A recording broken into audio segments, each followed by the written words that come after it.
when you tell a factory, I want this bag, and you give no target price, and you can see them come back and be like a lot of question marks or even slow to respond. So if you're not giving that clarity, if you don't have that clarity, how can you give it to the factory, right? No. So you need to get your own clarity on those important components before you're even talking to a factory. Do you have a brilliant product idea but don't know where to start to get it made?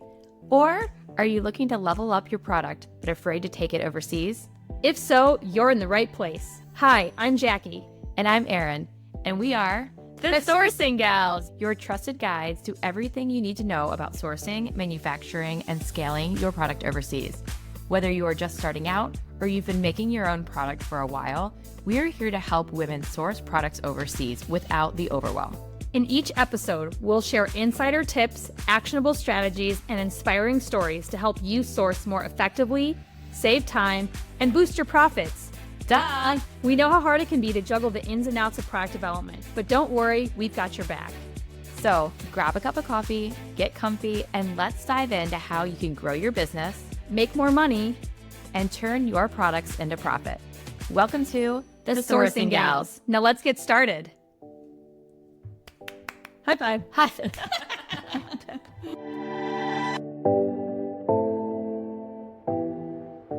What if your sourcing agent lived in your browser? Meet Axio, Alibaba's AI-powered sourcing engine that understands what you need, matches you with pre-vetted suppliers, analyzes trends, and even helps with compliance. Want to test for a special certification or create custom specs?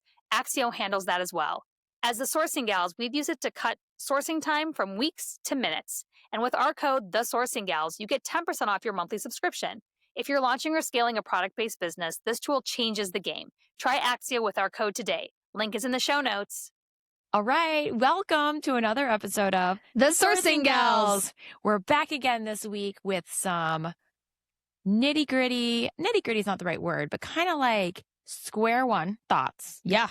for the folks who are starting this journey. Yeah. Like really, we're like digging into the first step. Digging into the first step, which is I have an idea. Now I want to make a prototype.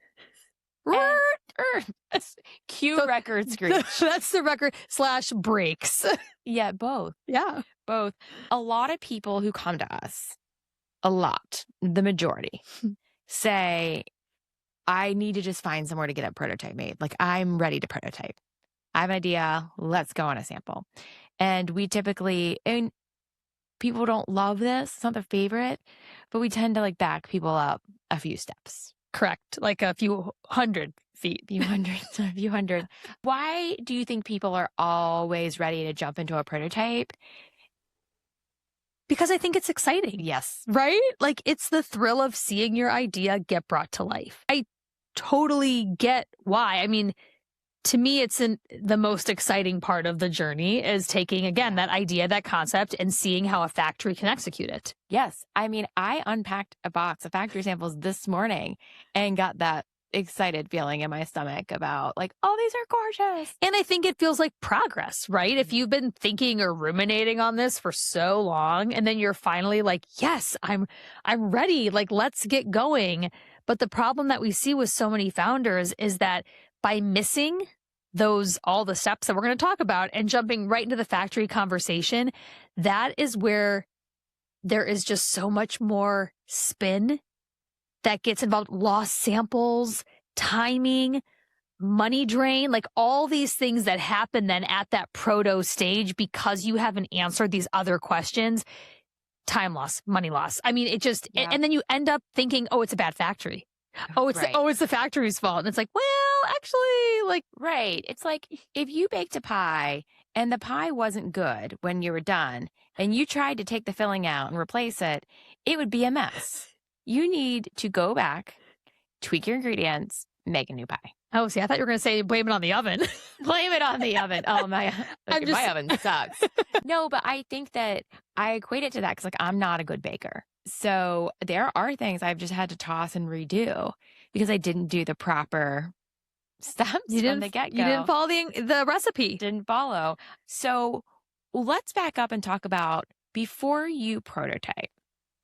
There are conversations you should be having with yourself and then conversations you should be having with your factory.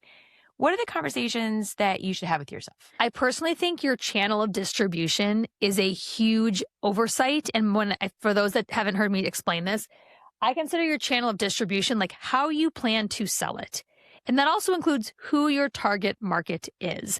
I think when we skip over that or just breeze over it, a lot of those determining factors should play into what kind of item you are protoing, down to the fabric quality, down to the construction, down to the size, down to how you're going to actually package this if it's something for retail. So by glossing over that, just saying, well, I just want to get the bag made, right? I just want to get the accessory done. I just want to get the sample made.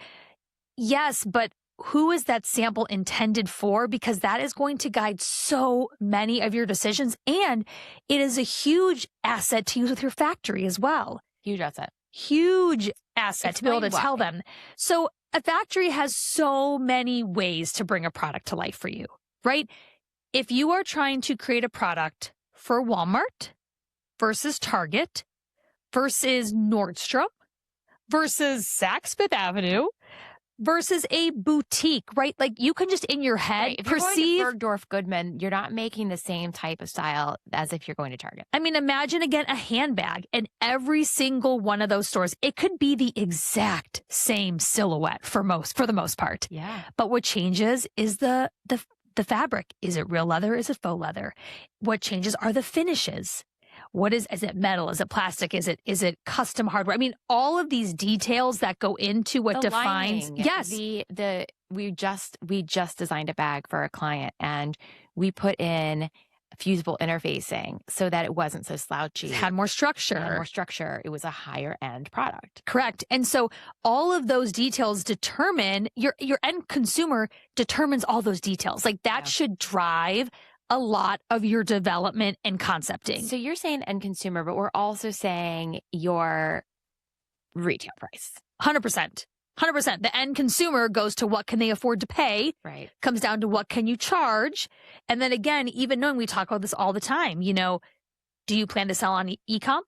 Do you plan to eventually be able to wholesale this? All of those things matter. All those details matter. And those are all points of communication that you should relay to your factory because they're going to understand from a construction standpoint what is better at scale and mass versus what might be a little bit more bespoke and couture. I was just in a factory 2 weeks ago that made bags, and they made Herschel, and they also made Jimmy Choo. Like you would be able to tell them, this is my aesthetic, this is where I'm selling, these are my comp brands, and they're like, I got you. Versus, this is my aesthetic, these are my comp brands, these are the places I'm selling, and they'll be able to direct you in the appropriate ways that will reflect your go-to-market strategy. Correct. I mean, when you tell a factory, I want this bag, and you give no target price, and you can see them come back and be like a lot of question marks or even slow to respond, or, I mean, there are so many ways to make that bag, as I just mentioned and just outlined. So if you're not giving that clarity, if you don't have that clarity, how can you give it to the factory, right? No. So you need to get your own clarity on those important components before you're even talking to a factory. Right. It's like a lot of people like to put the cart before the horse. Their ideas are vague. The factory makes it anyway because it's a customer. They want to please them. And it still ends up not being right. And no one really can put their finger on why. And it's because this kind of like order of operations that yields a product that fits in your hopeful store is not followed. Yeah. And through our Smart Start coursing, like we kind of back that whole concept out, right? In order to get a target price to give to your factory that helps them then source the right materials that will fit within your price parameters for your product.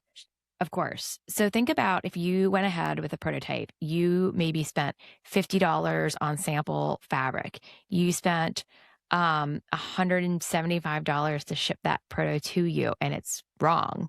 You just lost probably 3 weeks and, over $200.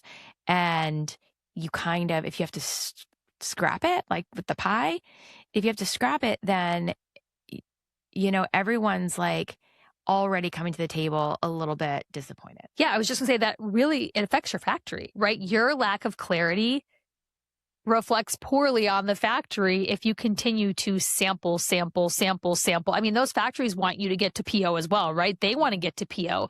They want you to succeed. They want to succeed. So we've told this before. There is a cost to pain and suffering. Yeah. Like there is a cost, my founders. If you're paying in someone's ass, it's going to cost you more. Yeah. I mean, it's just inevitable. So that doesn't mean be a doormat. I hate to say it that way. But it doesn't mean don't advocate for yourself. No, but it means have clarity before you start engaging with them. Absolutely. If you're building a product-based business and finding yourself second-guessing decisions or wishing you had someone to gut check, we want you to know you don't have to do this alone. On January 1st, we're opening the Sourcing Gals Founder Circle, our private community for product-based founders. Inside, you'll get monthly Q&A calls with us, access to our templates, scripts, and tools, and most importantly, a community of founders building right alongside you. It's only $27 a month, or for a limited time, $247 for the year. That's 3 months free. You can find all the details in the show notes. Hope to see you there.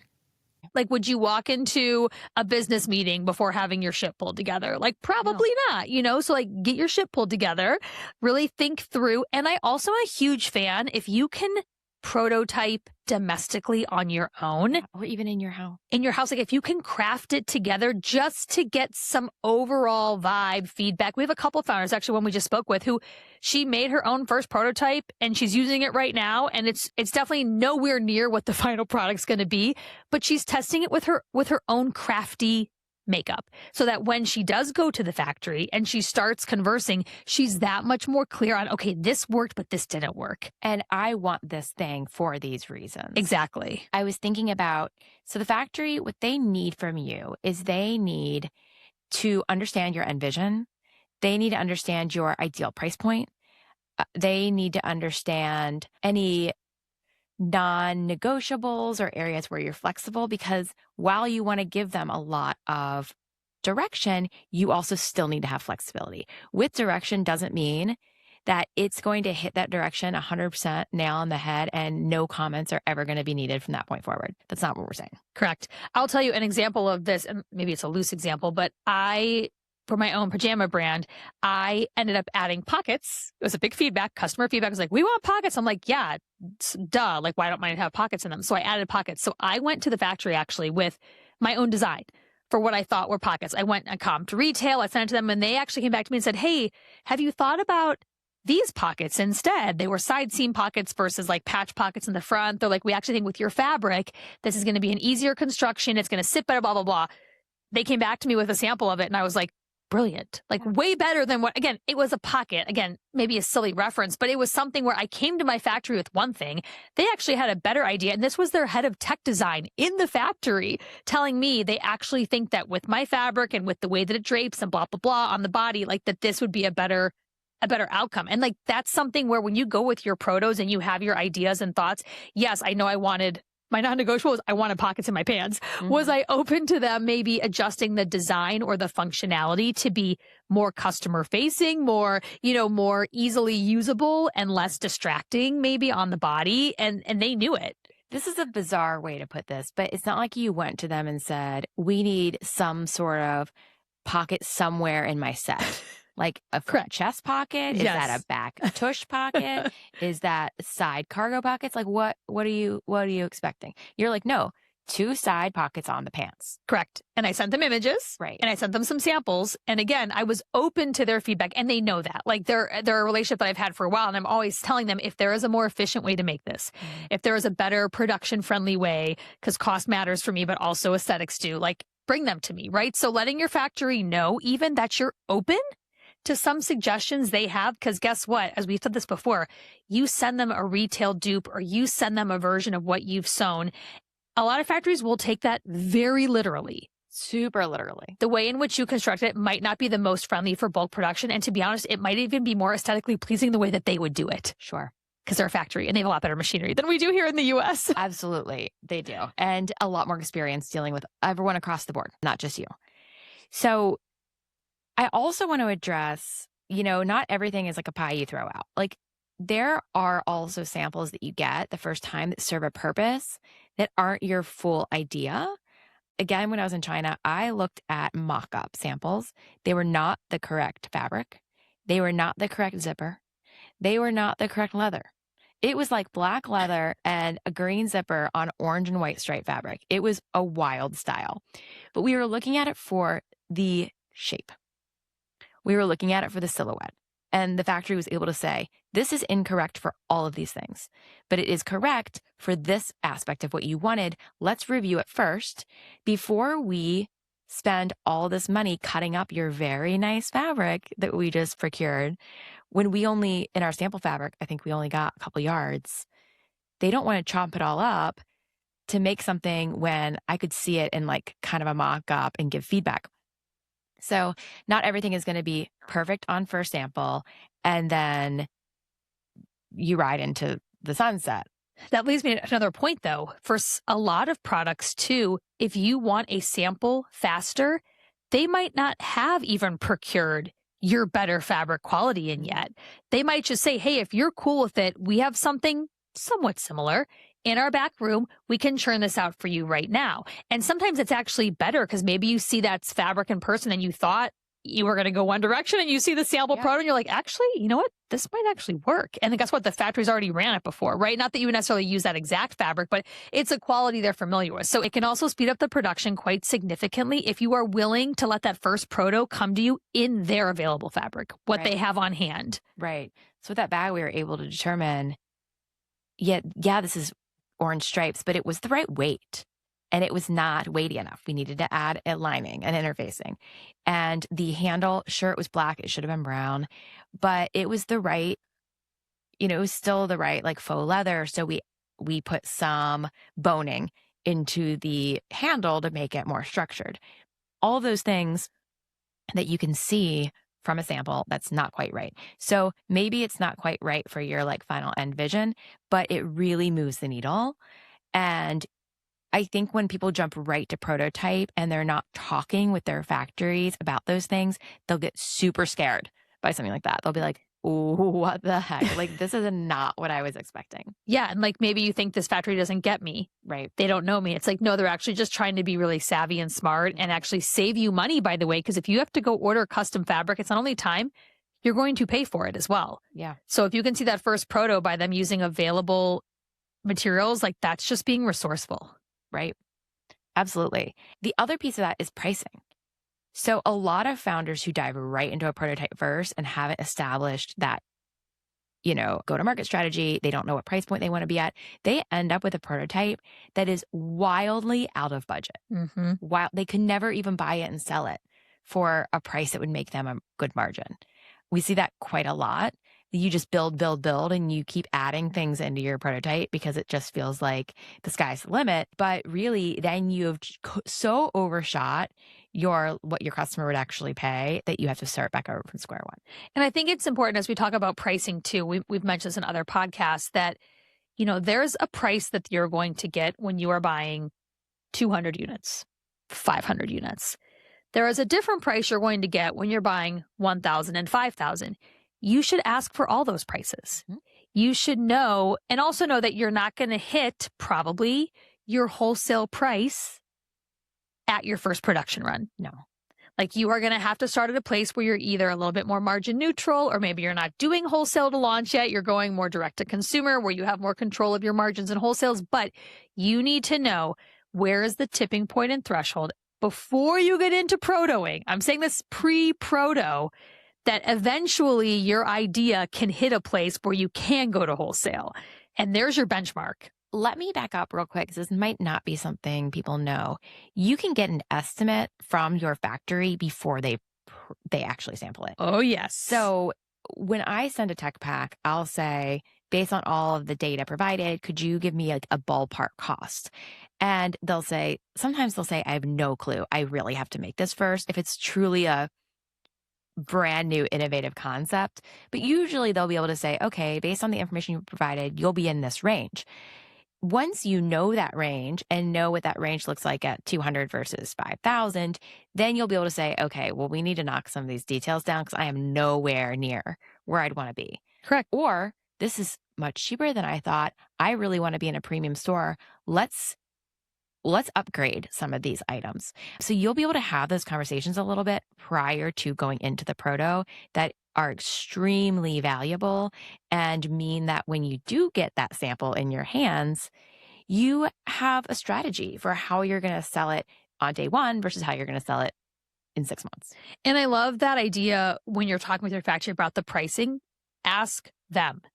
Ask them if you are way over a budget, what are some things we can change? Or, hey, we actually want to add more quality to this. What would you suggest could help do that? Like they, again, are experts in their category of business that they're making. So do not be afraid to ask for their advice. Do not be afraid to lean in on their expertise. That is what they are there for.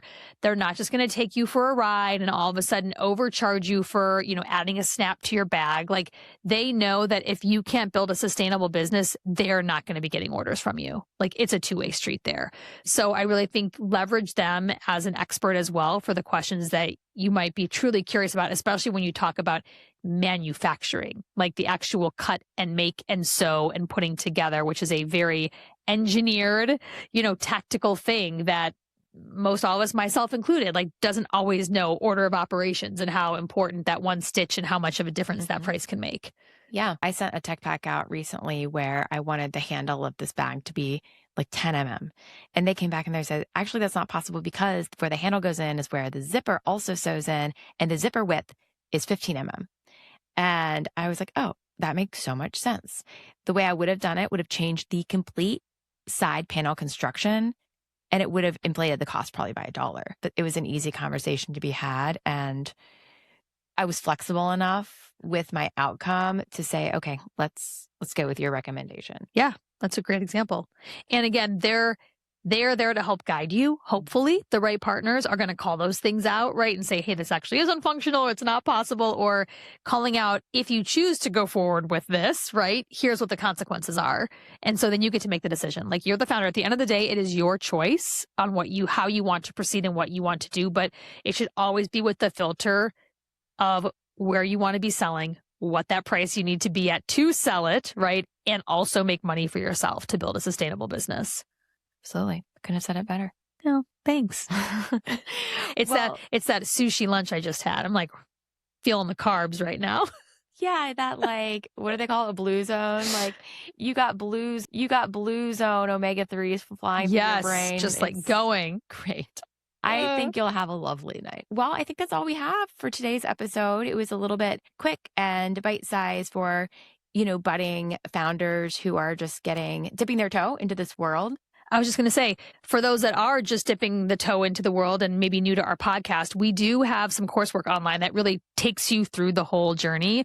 It's our Start Smart Sourcing course, and it literally is pre-proto. Like it's everything pre-proto. It's getting you down to instead of a formal tech pack and having to go hire a tech designer, it's going to get you to a one-pager. That's going to get a snapshot over to the factory. It's going to help you reverse engineer your target pricing for your factory. Like it really, the founders that have gone through it have all come back and said like, this was so helpful, and just some things that you might not have known to ask yourself. And I promise you the amount of time and money it's going to save you in sampling with your factory, like it is there. It's going to keep you from going down too far down the wrong path. Correct.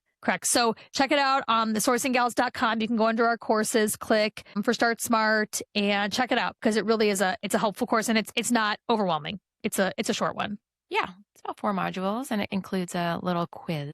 It's a great place to start, which is why we named it Start Smart or Smart Start. Yeah, it might have been you. That was you. And I always get it wrong, but it's one of those two. But thank you for joining us today. We are, just thrilled to be part of this community and be helping in any way we can. So we hope that this helped you to avoid a common trap when it comes to the product business. Yeah. So until next week, we'll see you back here on The Sourcing Gals.